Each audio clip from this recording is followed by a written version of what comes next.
We're four friends with hot takes on food media. And we're here to review and recap all kinds of food shows in bite-sized seasons. Plus, virtual potlucks, cooking adventures, and food memes. Welcome to Pod Appétit Gourmet Takes. Hey, it's Justine. And it's me, Meg. Welcome to Pod Appétit Gourmet Takes. It's just me and Meg today. Amanda's on a road trip. LJ's feeling a little under the weather. So back to just the two of us. I wasn't going to sing. It's the Justine and Meg show. We need a special intro Yay! jingle for just the two of us.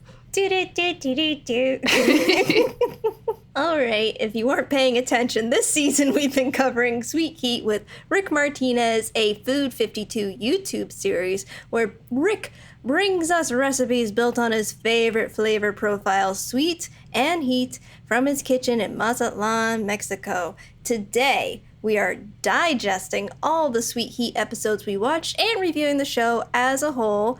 But first, let's find out what we've been cooking at home. Meg, what you been cooking?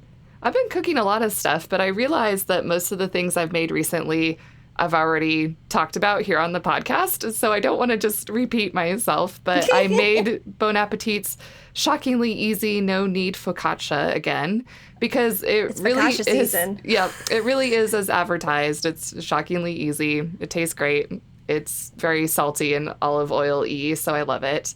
I also adapted a family recipe from my grandma on my dad's side, which typically uses hamburger, but I've vegetarianized it with your Impossible beef, your Beyond beef, whatever. It tastes just the same. It's really good. And I would say that I helped my mom make chocolate lava cakes, but really I just watched her and ate the final product. Nice. And it was delicious. That's helping. Yes. I did try to help her with her food photography. So I gave some tips. I brought over my photography boards and things like that. So, but mostly I was a taste tester and it was excellent. I saw that Mary had posted on Instagram. She doesn't do it very often. It's true. But when she does. Yeah, this chocolate lava cake was really good because it has that hot honey, that chili honey. So there's a little bit of spice to it. It's sweet heat. It's sweet and heat. On brand. Yep. I just want to say, your mom is just like the mom of the podcast. She really is. All of us. It's true. What have you been cooking, Justine? Oh, man, so much. So you all have seen my cookbook shelf, my shelfies. Yes. I've been really diving into all of the cookbooks I picked up recently. And I've been going through and like flagging, putting little, those little plastic sticky flags on all recipes I want to make. That's been making it easier. I've been making a lot out of Andy Baragani's and Nick Sharma's The Flavor Equation, which I am really, really loving that cookbook. So yeah, just sort of things that pair well together from both their books and sort of like the Persian and Indian vibes. Like I made 3 of their dishes to go together in like a big feast, and across all the dishes there was like lime and salty goodness and dill. So it was a good yummy. I was like, it's Thanksgiving, but not. But that's what it felt like as I was making like these 3 dishes at once. I also have Andy Baragani's cookbook, thanks to one Justine. So thank you. I need to dive into it too. Yeah, but it's gorgeous, huh? It's beautiful. I could just eat the pages. Something else I wanted to... here's the thing. Okay, I didn't want to like make an announcement because to me it's not a big deal, but I know maybe to other... Whatever, don't get on my case. I know this is the internet. So for like a few months now, I've been sort of batting around the idea of just not being labeled vegan because whatever, I'm gonna eat whatever I want. Being gluten-free has been really, really hard to do whilst also being vegan. So this is just kickstarted that into I'm eating eggs now, okay? You're a ovatarian? I don't know. Is there a term for egg Whatever. eaters? We don't need labels. We don't need labels. I mean, like, I'm not eating meat. I'm still not eating dairy. I just need to make my life a bit easier. Even when I was just traveling, like, it's so hard. It's so hard. Mm-hmm. Like, and I got off my schedule. I got, like, so out of whack from, you know, sometimes not even being able to eat or snack as frequently as I wanted to because I wasn't at home cooking all the time, you know? So I just want to live, man. So, I talked to my doctor about it. Yeah, exactly. And I'm going to do another food intolerance blood test this week because my last one was 2 years ago. Oof. It just, guys, I have an autoimmune disease. You know, it relates to my gut biome and I have food intolerances. It's hard out here for a gal. Mm-hmm. So... Fun story. I made an egg yesterday for the first time in many, many years. A sunny side up egg, which I am still really good at making. It's like riding a bicycle. You never forget how to make a sunny side up egg. It's beautiful. So then I ate it and I was like, oh my God, is that what eggs taste like? Like, oh my God, in a bad way? It was strong. I will say eggs have strong flavor. I think maybe you have to ease back into the yolk. Like, yolk is, like, in your face. So maybe start scrambled, you know, and then loosen up the yolk. Yeah. I don't know why, but I was all, like, diving, you know, head first into it. So it's just like, F it, whatever. And also I want to note that I am in, you know, Los Angeles, California. I can get, like, literally at the farmer's market eggs pooped right from the chicken into, you know, like, I have good sustainable farmers that I buy from, in case you're worried about that. But like I said, it's none of your business. But I agree. Don't preempt any comments. You just talk about what you're doing. Yeah, I definitely jumped just straight head first into it because I'm like, I'm going to do it. I'm going to make an egg, see if I can still make an egg, and I'm going to eat it. And then I was just like, ooh, I have not... The tofu and lentil scrambles that I've been making have not been sort of accurate. Well, now that you're eating eggs again, I feel like I have to plug, yet again, the Dash Rapid Egg Cooker. It's amazing. I love it. You should get one. Oh, right. And, you know, also I was looking through Molly's cookbook last night with fresh eyes, and she's got a lot of egg recipes, too. Nice. Molly does love her Molly eggs. Oh, God. I can't believe she's tried to trademark the Molly egg, and it's just a freaking sunny side up egg. It's like, Molly, stop trying to reinvent the wheel. But, like, only for, like, very short amount of time. She wants no crisp on it, which I don't think I could do that. Who doesn't want crispy edges on their egg? No one wants a Molly egg. But yeah, I think I'm just gonna maybe bake with some things. So largely I have to be gluten-free because gluten will give me headaches and stuff like that, and whatever other food intolerances that I am. So this is just gonna make my life a little bit easier. I'm sorry if you looked up to me for being this perfect vegan specimen. Humans are humans. Oh my goodness. Sorry. End rant. See, I just wanted to tell my friend Meg about what's going on with me lately. And it was just incidental that other people happened to hear about it. Yeah. Exactly. All right, sweet heat. Today we're digesting sweet heat. So we're going to start out general thoughts on the show as a whole. Meg, did you watch other episodes besides the few that we watched for the show? I sure did. That was actually going to be one of the first things I was going to say, is that I definitely liked this show, which should come as no surprise if you've listened to the rest of our season so far. And I think the biggest indicator of that to me is that I've watched beyond what was required for our podcast. So, you know, we prepare what we're going to talk about on the podcast, which videos we're going to watch, and I have watched several outside of those parameters. Could I recall off the top of my head which ones I've watched? No, I can't. But I have watched several. I do remember watching the one with the cute little pig-shaped cookies that I believe came out last Christmas. So, yeah, I've watched several and enjoyed all of them. What about you? I think... I don't recall. I probably watched a few when they, like, came out, whatever... Yes. 2020, 2021, and then went off of it, but I've been really too busy to focus more on the ones that we picked out for the show. So I would watch more. I just haven't right now. One reason why I can't remember exactly the other videos I've watched is exactly for that reason you just said, is that I was watching these videos when they were first coming out, which was now, I think, a couple of years before we decided to watch it for the podcast. So not totally fresh in my mind at the moment. Yeah, I think the show as a whole is a great thing for Food 52. Just to let Rick do whatever he wants. I thought it was a clear transition from doing stuff at BA to doing stuff for another channel. And, Yes. you know, I really enjoyed watching Rick enjoying himself and discovering what he could do in terms of showing off his dishes in a new way without even a large company film crew. Yeah, I think the ease of the transition to the Food 52 website is also good, and you can easily see the ingredients and get written instruction that way too. I just like to me, I'm like, it's a good Food 52 like package, you know, for them as well. Yeah, it was interesting to view it in the context of transitioning from Bon Appetit to Food 52. I do think that for Sweet Heat in particular, and we talked about this on the podcast, is that maybe they tried to copy Bon Appetit's style a little too much, like with the little pop-up tips and things like that.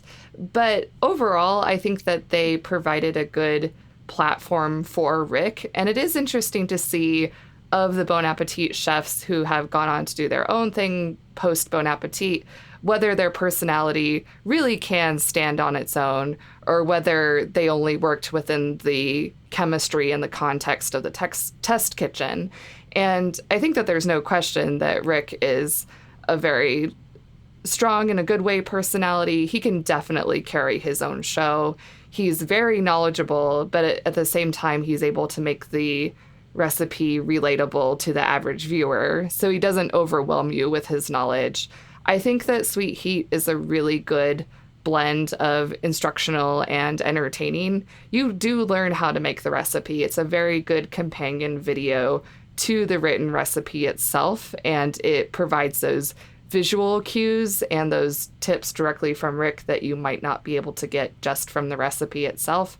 And to make yet another comparison to Bon Appetit, I do really like that Food 52 makes all of their recipes available not behind a paywall. So it's really just very easy. It's very approachable. All of Bon Appetit's recipes used to be free also, but they're not anymore. Now you have to sign up. Oh, really? Yes.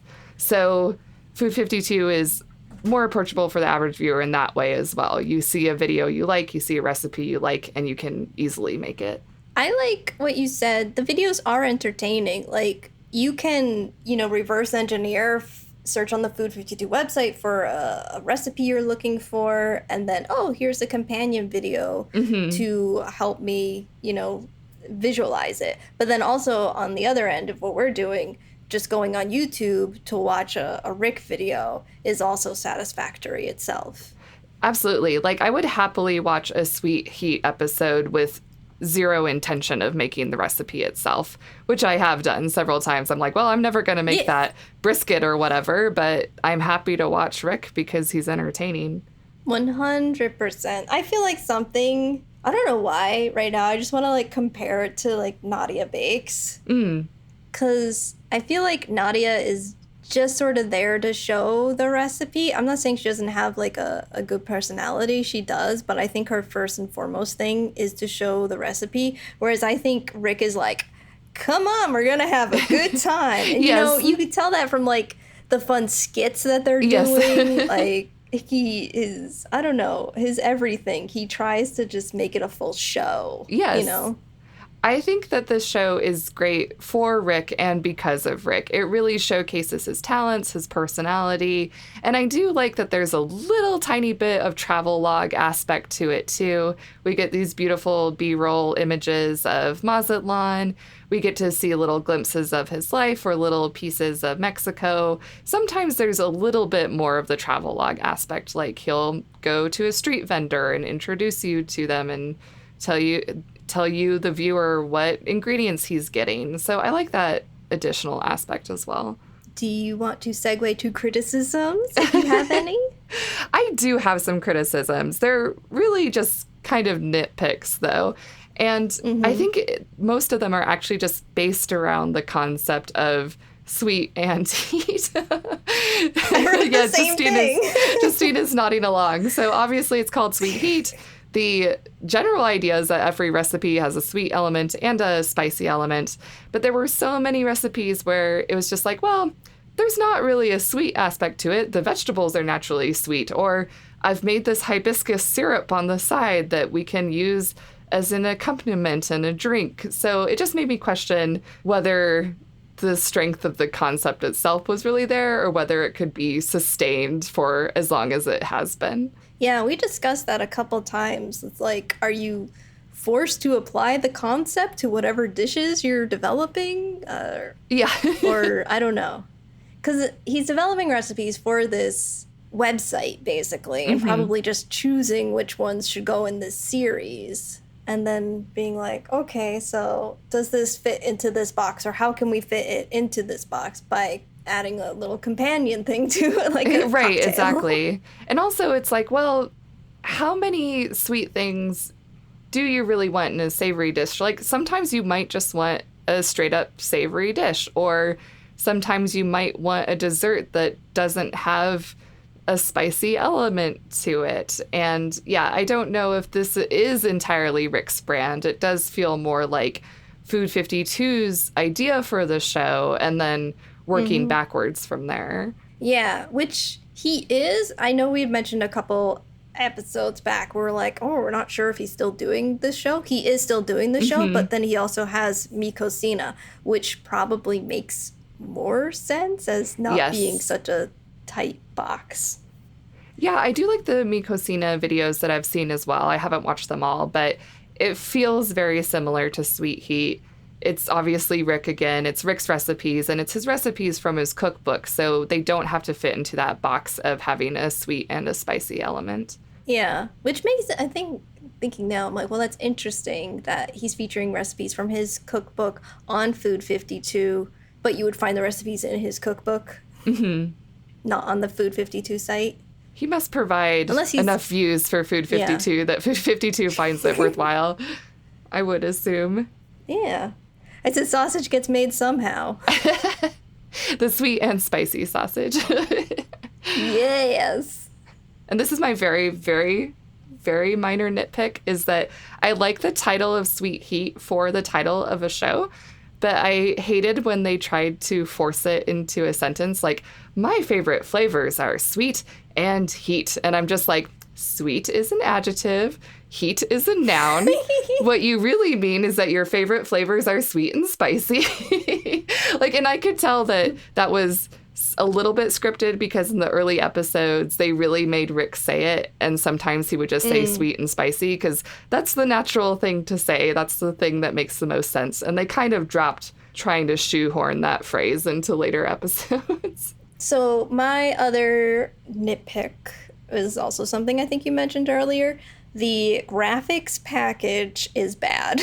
I agree. It looks dated. It looks like something right out of a PowerPoint presentation with clip art. It does not Word look art. like young or new. Yes, I'm sorry. I know this is somebody's job and they did this, but I just want to say it doesn't fit the vibe of the show. It doesn't fit the vibe of the show. It's not purposefully or intentionally outdated looking. Like, for example, the 80s workout video was obviously an 80s satire. Like, the graphics aren't satirical. They just are a little bit of a mismatch. And along that same line, the tooltips, the little text bubbles that would come up or what have you, I never read them. I felt like they added nothing. I just completely ignored them. I don't know. I found no value to those tips whatsoever. And just the way, I don't know if it was the way the episode was edited or just the design of the graphics themselves, I feel like we often missed them. Yes. Like, oh, I didn't remember there was a graphic on screen because my eyes weren't directed to look at it in some They're fashion. easy to miss, which I think would, if I were producing this show, make me question just how necessary they are. I do remember when I was first watching the videos when they came out that I actually spotted several typos in the tooltips as well, which just makes it seem amateur. And yeah, I think they would have done better to pay more attention to that part of the show. Indeed. And speaking as an editor who edits YouTube shows, editors can't spell. We need producers to QC that. I'm sorry. Well, you know what? There are so many graphics programs that don't have spell check. And I feel like this is a huge oversight. I've worked with many a graphic designer in my copywriting career, and I cannot tell you how many times my copy has been messed up just by there not being a spell check when the designer copy and paste stuff into their design program and they accidentally mess it up and there's no spell check. And I'm like, come on, design programs, add a spell check. It's not that hard. Honestly, yeah. It would save a lot of money. All right. Are you ready? Are you ready? Favorites and least favorites? I am. Okay, I basically sort of combined the recipe and episode because it could be sort of a favorite for because of the video or because of the recipe.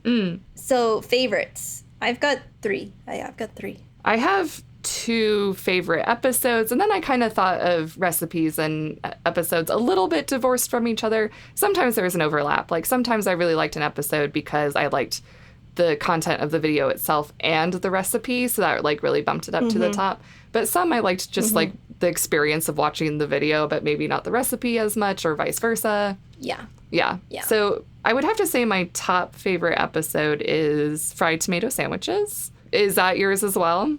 I see dancing. I love the video. I love the recipe. I think I just love parody or satire. So this one started out with like, first it starts out with a fake PSA, like the great and wonderful tomato. And then it cuts to kind of like a parody of sort of softcore porn with Rick romancing a tomato and saying things like juicy. Yes. This video is the best It's as so they funny. come. Like, It's so funny. for a freaking tomato sandwich? I'm like, yes. Yes. I just wrote down hilarious and gorgeous. Like, Yes. I give points when also, like, the dish is just, like, beautiful, which Rick does a lot. Yes, the food porn in this particular video is off the charts. It's great. It looks beautiful. Every single aspect of the recipe is gorgeous. And the recipe itself looks really good. So pretty much everything ticked all the boxes. And something we'll get to on our back burner, I also really liked Rick's outfit. So just everything about the video was great to me. I also really liked the vegan Carnitas tacos video for the video. It honestly wasn't my favorite recipe. Maybe we're on the same page about this too. But again, we have this very amazing video. Love the workout video. Recipe a little too boring. I 100% agree. The video is hilarious. We get this 80s workout vibe. He's pumping iron. He's being our aerobic instructor. It's hilarious. I guess I just love parody. But yeah, the recipe itself, I don't know, you and I, Justine, have cooked a lot of vegetarian stuff, and this just seems like a very entry-level vegetarian recipe to me. Like, I've subscribed to several meal kit boxes. So meal kits are where they send you the ingredients and the recipe, and then you put together the recipe yourself at home.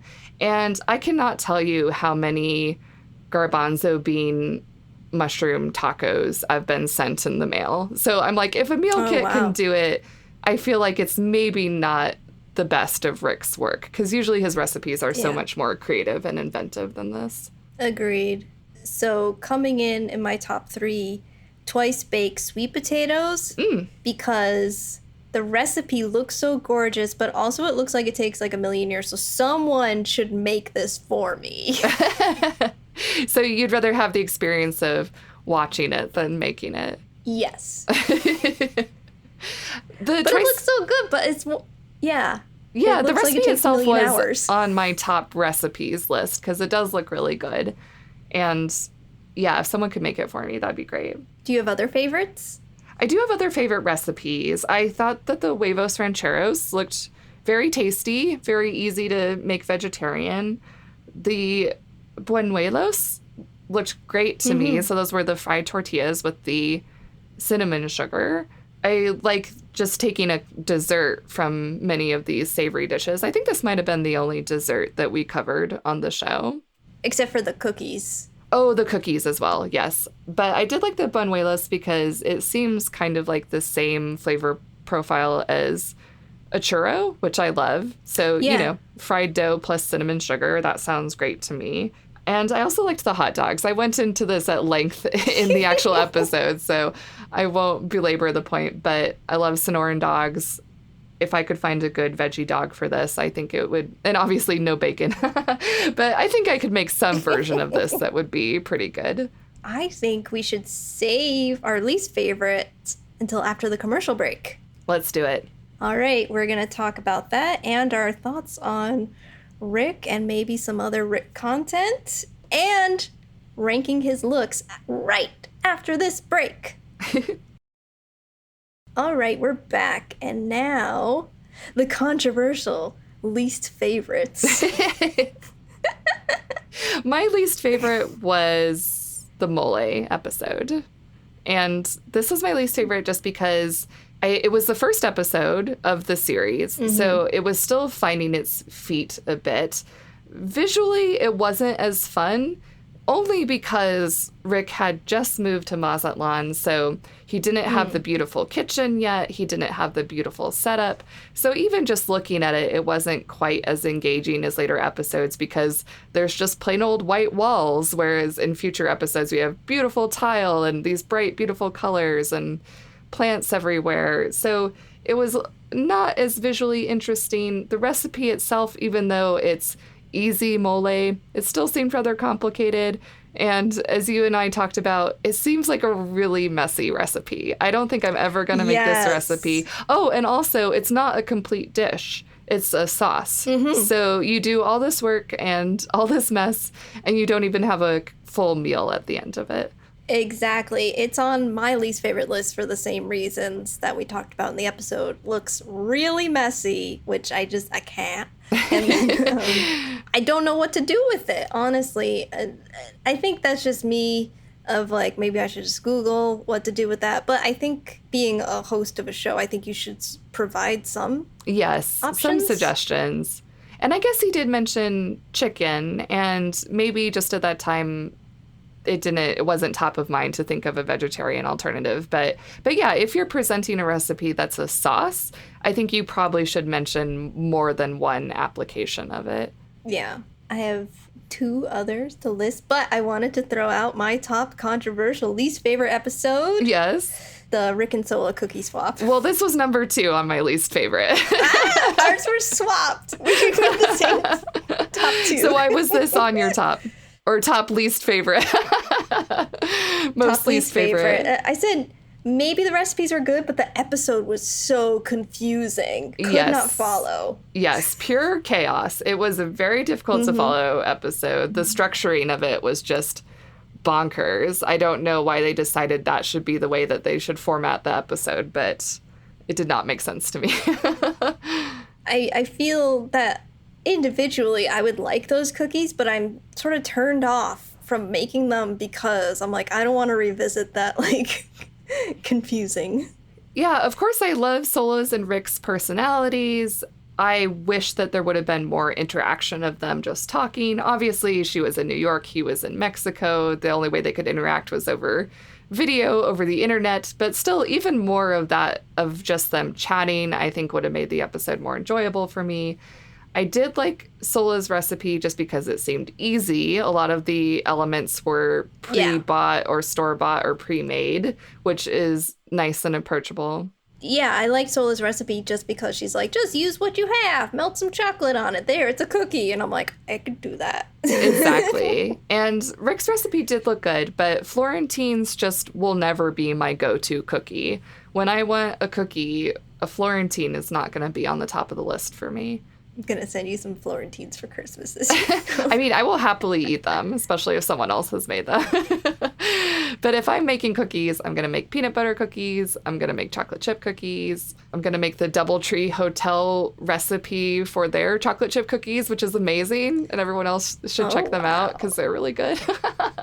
They give you a cookie when you check into the hotel, and it's like an amazing cookie. Wow. Yeah. You should make a TikTok on that. They released the recipe during the height of the pandemic, like a lot of places did. You know, they were like, oh, well, since you can't come in person, here's the recipe for fill in the blank. So, yeah, double true cookies. You know, Fonuts, that like vegan gluten-free donut place nearish to me, they released sort of like you can buy yourself little baker's boxes. They're like, here's the ingredients for it. Here's a donut pan. Make it yourself. You can't come in. Yeah. All right. I've got another least favorite, but this was on your favorites list. Oh, no. It's the bacon wrap hot dogs episode. It's just, I mean, there were audio issues in that episode, but then also the recipe too extra for me. Just too much. I was not, you know, a lot of these were hard to choose for sort of favorites and least favorites, so I'm not hating on it, but if I was going to choose to group something into a least favorite, I threw that on there. Yeah, totally. Yeah, overall, I liked all of the videos. I wouldn't say I hated watching any of these. So yeah, it was more like, well, of all of these very entertaining videos, which were the least entertaining. Exactly. But like, Rick is great. Speaking of, we always have this part of the show where we just thoughts on Rick as a host, which we've talked about him a lot already. Yeah, so I feel other like we already covered that for the most part. Rick is great. We love him. I'm really happy that he has a show that showcases his talents where he gets to be Rick. Yeah, you can tell he loves what he's doing. He loves what he's making. And it's always a joy watching someone like that. Yeah. Co-signed. Do you have other Rick content you've consumed in the past months? In a way. So I did get the Mi Cocina cookbook that he recently released. I haven't actually made any of the recipes yet, but like you, Justine, I've gone through and added my little flags, my little sticky notes of what recipes I want to make. So on the top of that list for me are esquites, which is basically like elote off the cob. So it's a street corn salad. So it's corn that you cook and take off the cob, mayonnaise, some fresh herbs. There's some other ingredients in there that I'm not remembering, but basically it's a corn salad. It sounds really tasty to me. I also want to try his Champurrado, which is a chocolate and masa beverage. I just love corn. I'm just like, I don't know if I've ever had a corn drink before, so this sounds very intriguing to me. I would like to try it out. And he also has a recipe for creamy poblanos. I love poblano chilies. I like creamy dishes. I think it sounds really good. And you know what? I realized I've never made tortillas before, and they seem kind of easy, maybe. I don't know. Maybe I'm underestimating. There does seem to be definitely a lot of finesse in making your tortillas the right thickness, which I would definitely have to practice. And I don't have a tortilla press, but I think beyond that, the recipe doesn't have that many elements. So I might try to make tortillas, perhaps. I love it. I know you have Mi Cocina as well. Are you going to make anything out of there, or have you? I haven't yet. I mean, I did look at it when I got it, but I also, at the same time, acquired like 8 other cookbooks at the same time. So no, I haven't picked out things explicitly, but I do love that Rick's vibe in it, and just him of itself is like, mix and match what you like, you know, take a sauce here, add it to here, make it like this, make it like that, which, you know, as aforementioned complicated diet I have, works for me, you know? Yep. It's in my pile. I haven't gotten to it yet, but I have been listening to a lot of Borderline Salty, his and Carla's podcast. I'm pretty caught up on it. I think I'm only just like an episode behind. I'm really glad that they're like still doing it. I don't know why that like I think that they wouldn't be doing it, but it is a weekly podcast and I know how hard that is to do. It's a lot of hard work. I get the impression that they've banked a lot of episodes, but I could be wrong about that.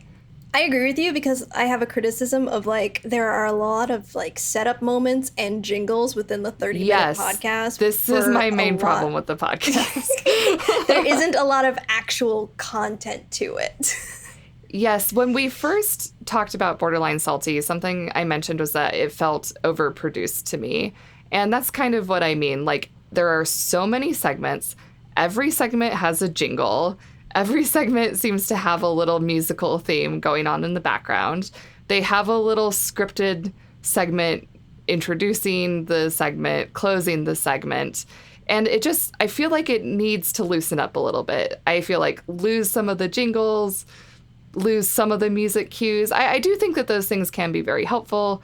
I just think that there's too much going on in this podcast for me. I haven't listened religiously to every episode, but I have been going to it when I've felt in the mood. So I'd say I've listened to maybe half of the episodes. There probably will come a time where I will go through the entire backlog, but I'm not always in the mood for all the jingles. Yeah, for a show that is primarily about like helping people and answering their food questions, they generally only answer like 3 questions per episode. Mm-hmm. I like it. I like them together. I like that they enjoy them together, but like I agree with you. But also maybe that's how they can do a weekly show, is that maybe they add a lot of fluff to it. Yeah. No, I do enjoy it. They are fun separately. They're really fun together. But I do think just a more general loosening up, I think, would really allow them to shine and for them to be peak Rick and Carla together. Not so many boxes of like, we do this segment, now we do this, now we do this. I don't know. Yeah, and there was an episode that I was listening to really recently. They like bring someone on for a segment and they literally just ask them like one question and then like that's it. I was like, this is so short. And they're like, thanks for coming on today. And I'm like, sure, that only took 5 minutes from their day. I'll love good things, sure. But I recommend it, sure. But yeah. Yeah, I would too. Overall, I would also recommend it. Speaking of recommending, it's time to announce our official recommendation for Sweet Heat.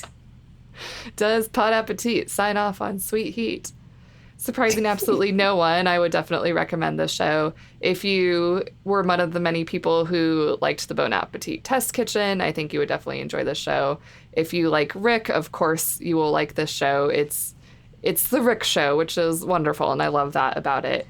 If you already like Mexican food and you're looking for some different spins on dishes or some more, I don't want to say more inventive dishes, but Rick's creations, Rick's spin on the Mexican dishes, then this is the show for you. Also, if maybe you're not the biggest fan of Mexican cuisine, I think that this would be a good introduction because he does make the recipes very approachable overall, very informative. He will teach you how to make a specific dish. I definitely recommend this show. Yeah, I also recommend, even though for me personally, not all the recipes are my vibe because like pepper is spicy to me. Like I won't be like making them probably so much. Mm-hmm. But Rick is so fun, and especially the episodes which are themed or parody. I'm like, yeah, those ones every day. Yes, I'm wondering if there's any videos we haven't watched that do have parodies, because I would be interested to watch those Sweet Heat videos if I've missed them somehow. All right, that is us digesting Sweet Heat, but we're not done. We're going to move over to our back burner.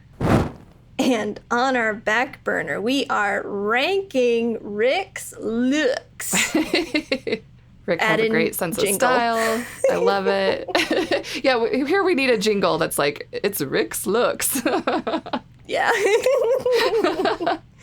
So Meg graciously screenshot all of his outfits from each episode that we watched, and then we've made our lists and ranked them privately, secretly. Outfit number 1 is from the Mole episode. We've got Rick looks like he's wearing a shirt that he wears later on, but we can't quite see it in this one, but it looks like it's the hummingbird heart shirt.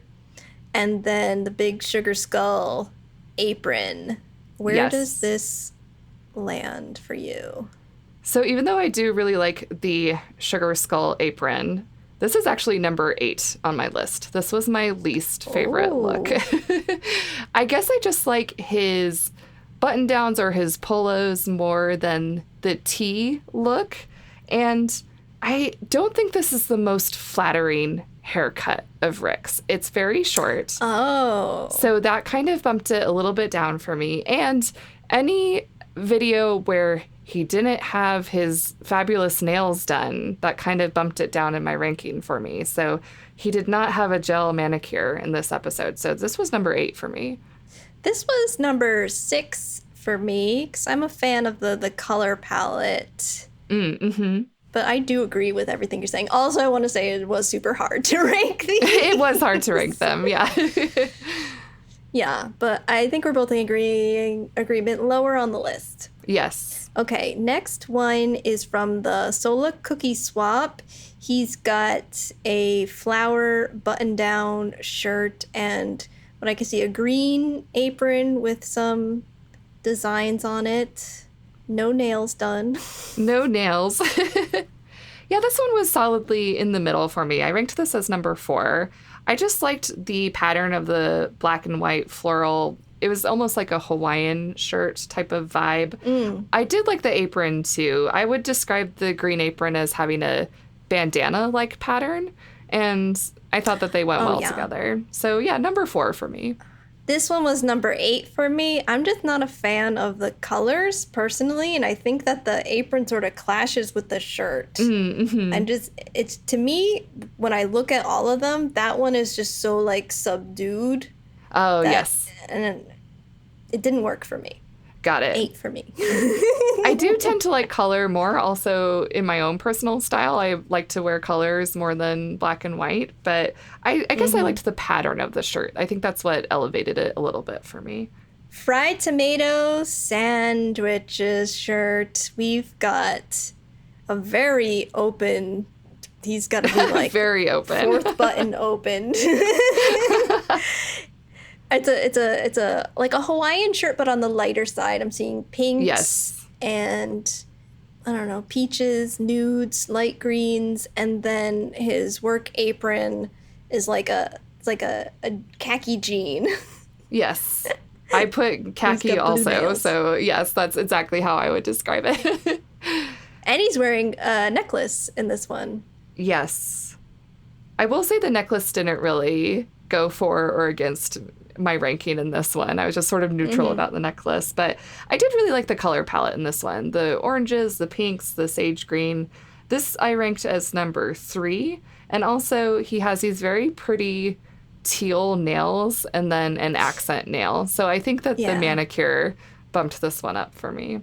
Nice. This one was 5 on my list, although I did really, really enjoy it. I love that shirt. I love the color of it. The apron a little too plain for me. The apron was not as exciting or interesting as some of his other aprons, but I really liked how it cohesively went with his shirt. I thought it was very complimentary. Yes, I agree with that. Love it. Even though it's middle of the list for me, I still love it. All right. Next, we've got twice baked sweet potatoes look. Now, this is a look. We've got a green fern print shirt and the purple apron with the vibrant flowers on it, which we'll see later as well. The colors of the flowers are white, orange, red, blue, green on the purple background. Very strong accenty colors.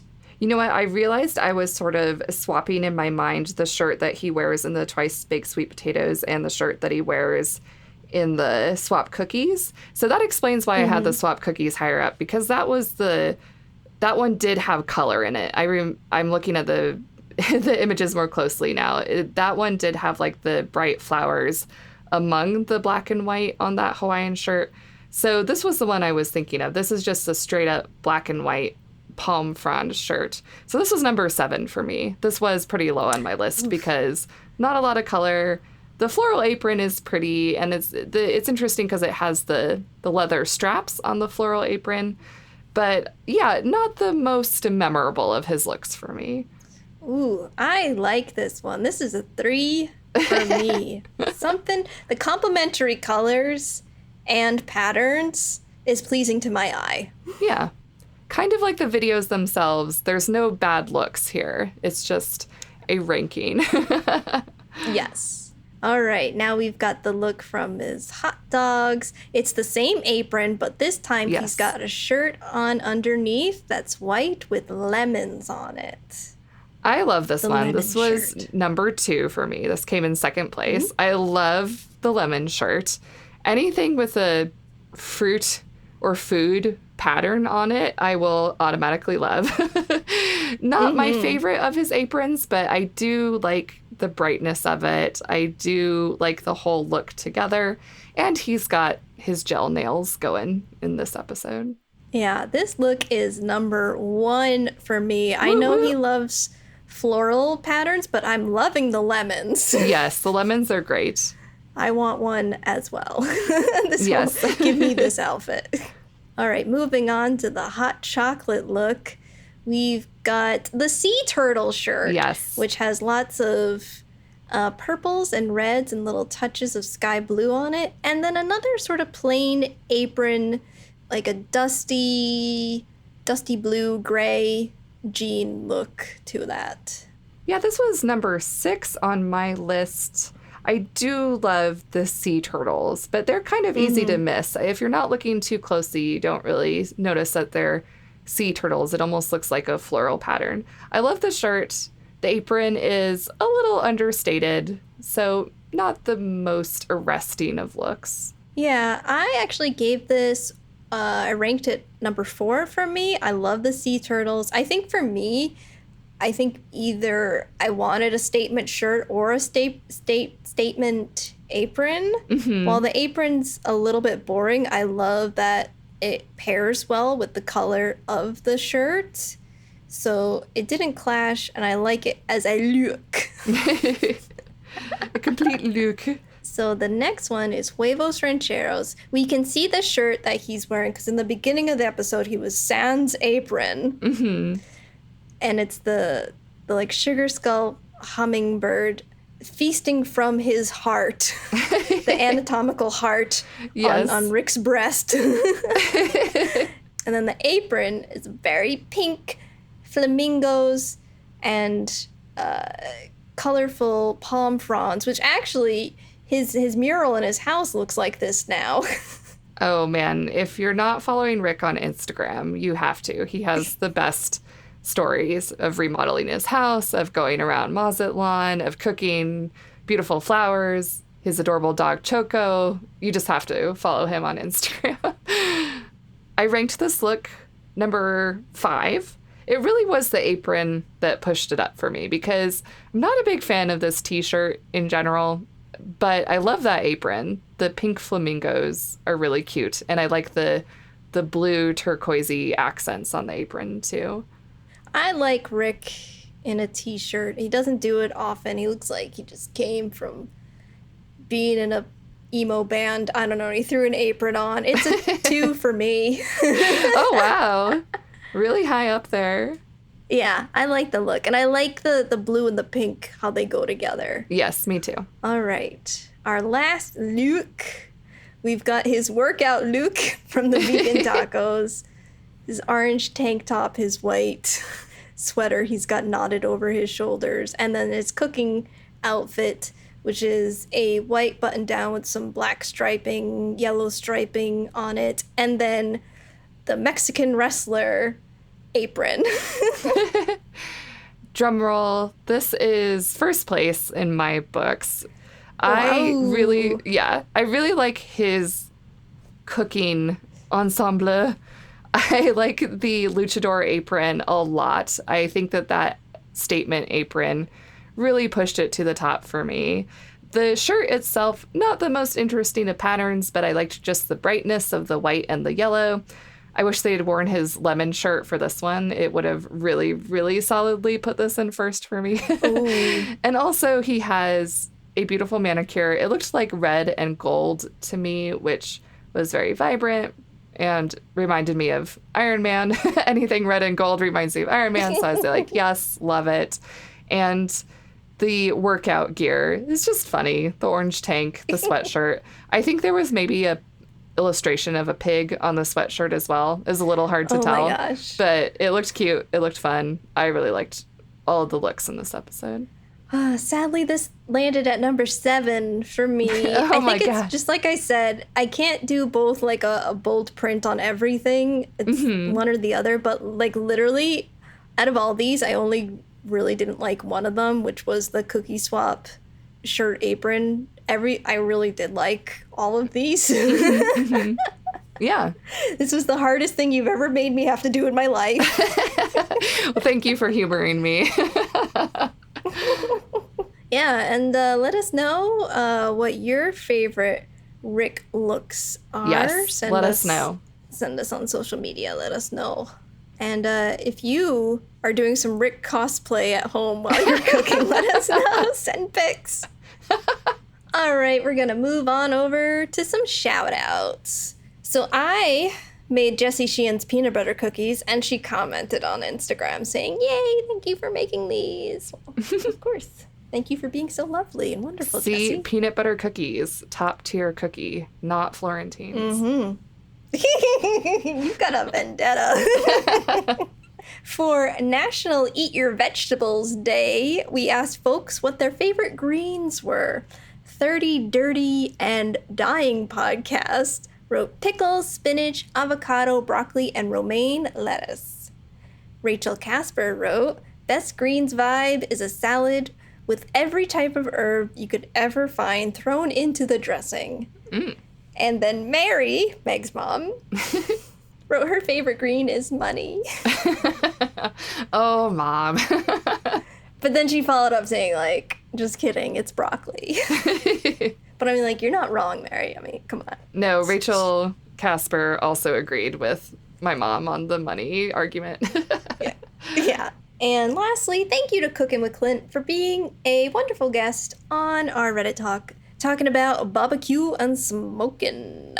So, I did a mask reference there. I was like, okay, Jim Carrey. I can't say Speaking it of without green saying things, Oh, God. we'll be dropping that recording of the Reddit talk with Cookin' with Clint in our feed at some point, so keep an eye out for it. All right. Thank you for getting in touch with us on social media. You know where to find us, but if you didn't know where to find our merch, it's at podappetit.threadless.com. I've got a mug right here that I've been drinking a smoothie out the whole episode. It's got our logo on it. It's just been flashing a brand to Meg the whole time subconsciously. Convincing me to buy more merchandise, paying money to get a fraction of the money back. I'm so confused. The point is we love our merch and we think you We will do. too. Yes. End plug. All right, next time on the podcast, see if you can guess what we're going to make because it's our potluck episode. We are going to make sweet heat recipes, but we don't know what each other is making. Ghost cake. Ghost cake. Could be kitchen disasters, could be not kitchen disasters, but there may be some kitchen disasters. Who knows? You never know, which is why you have to Never tune know. in. Yes, and next time we will be announcing what show we're going to be covering next. We don't know yet either. It'll be a surprise to everyone. All right, thank you. Bye. Thanks for listening to Pod Appétit Gourmet Takes. We'd love to hear from you, so find us on Twitter and Instagram at pod_appétit. And on Facebook at Pod Appétit Podcast. You can also email us at podappetitpodcast@gmail.com and find all of our episodes on our website, podappetitpodcast.com.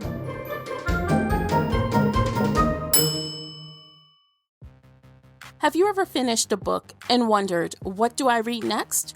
Or wished that you were in a book club, but everyone you know says they don't have time to read? Maybe you enjoy audiobooks or are looking to try a new to you genre, author, or narrator. Hi, I'm Tamara, and I have a shelf addiction. I read books, listen to audiobooks, and I'm here to share with you the best of the best and to warn you off of the worst. I hope to open your mind to new and awesome books to feed your inner book nerd. I have a unique and honest perspective, and I look forward to talking books with you.